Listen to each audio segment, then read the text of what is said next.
and welcome to what's in this week's Oban Times with me, Finn Nixon. And me, Sandy Neal. It has been another busy week for news here in Oban, Argyll and the islands, and there are plenty of interesting stories and fantastic photographs in the Oban Times newspaper and at www.obantimes.co.uk. And remember that we are always happy to hear your stories and see your photographs as well.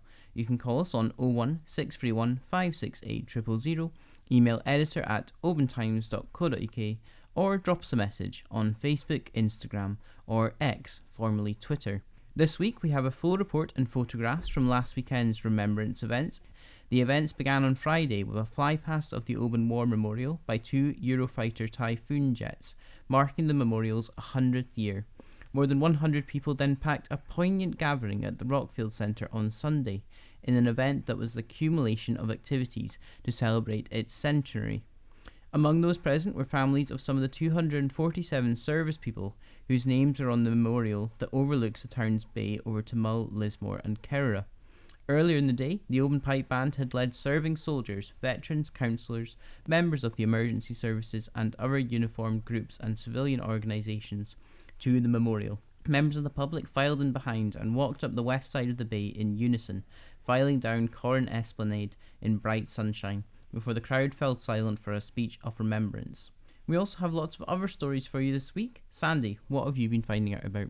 Thank you very much, Finn. Well, a plan to demolish Jimmy Savile's holiday house in Glencoe and supplant it with a family home honouring a different famous resident has been revealed in an application to Highland Council.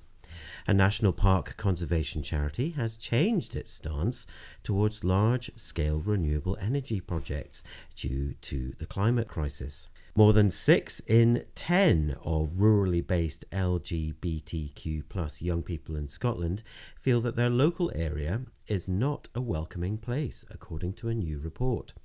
An Oban teenager and his pals have smashed a fundraising target to buy goals for their local football pitch in Longsdale after a set was vandalised twice. The Oban Hospice Super Draw celebrated its first birthday last Friday at the Dove Centre. And in the Oban Times this week you can read about, in the closest of votes, Highland councillors have objected to SSEN's proposals to build a massive power line from Fort Augustus to the Isle of Skye, and a founder of Lochaber charity, Kirsty's Kids, has gone on hunger strike in protest against a network rail yard next door, which has driven them to close their respite centre for sick children and their families. You can read a lot more in this week's Oban Times and Lochaber Times. Finn, what else you got for us? Thank you very much, Sandy. And with a fresh warning out for flooding across Argyll and Bute this week, a council email revealed that even if immediate funding and resources were available to fix Oban's flood woes, it could still take 5 or 6 more years to start groundwork.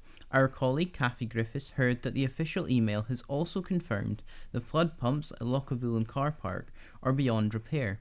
Hire and Supplies Limited owner David Chandler's Mill Lane business was just one of many in the area left counting costs running into hundreds of thousands of pounds from the October flood's aftermath. He claims the council has breached its responsibility to firms who rent its land and has accused it of gross negligence.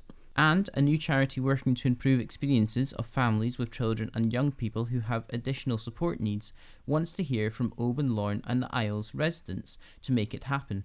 Kathy reports that Fairness, Acceptance, Inclusion and Respect, or FAIR for short, has launched a series of questionnaires for families to share experiences with them. The plan is that feedback from those surveys will help make positive changes.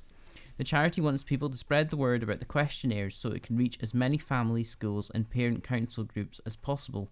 Set up in April this year, FAIR is on a mission to make sure children and young people under the age of 18 with additional support needs get equal access to activities and events in all aspects of community life. Meanwhile, in the sport, the Oban Ravens squash team spread their wings in their annual handicap event. The competition at Atlantis Leisure earlier this month saw some great games and worthy winners, with main event and plate trophies up for grabs. In golf, the sun didn't shine on Oban's Bob McIntyre, as his chase for a place in the world's top 50 golfers took a serious dent in South Africa. The Glencruiton man finished 25 shots off the lead after an erratic 4 rounds in the Nedbank Golf Challenge in Sun City. Bob will tee off at the DP World Tour Championships in Dubai on Thursday, hoping to secure his top 50 place and a PGA Tour card. Close to home, Isle of Seal Golf Club held their annual Captain's Away game at a frosty Dragon's Tooth golf course in Ballachulish. This week's Shinty Roundup reports on new substitution proposals and proposals to make wearing compliant helmets and face guards compulsory from the start of next season. We also have an Oban Lawn Rugby Roundup, with the under-14s and under-16s travelling to Glasgow and Lenzie respectively to take part in 2 matches each. Find out how they got on in this week's Oban Times. Down in Lochgilphead, primary 1 to 7 and under-14 girls tackled hard in the 3rd Argyll and Bute Girls Evolution Series. And in football, Oban Saints 2010s enjoyed a triumphant return to form at Oban High School, defeating Barhead Yellows 2010s 6-0 in a first half attacking masterclass. Loughnell and Oban Community Football Clubs also enjoyed a trip to Newcastle last weekend, training with the Newcastle United Youth Academy coaches and even getting to experience an electrifying atmosphere at a Newcastle United game. Don't forget you can read all these stories and much more at www.obantimes.co.uk or by picking up a newspaper in local shops and petrol stations from Thursday. We also love hearing from you, so if you have a story, please get in touch. You can call us on 01 631 568 000, email editor@obantimes.co.uk or message us on one of our social media platforms. For now though, thank you for listening, and it's goodbye from me, Finn Nixon. And goodbye from me, Sandy Neal. Bye. Bye. Hey, hey, hey.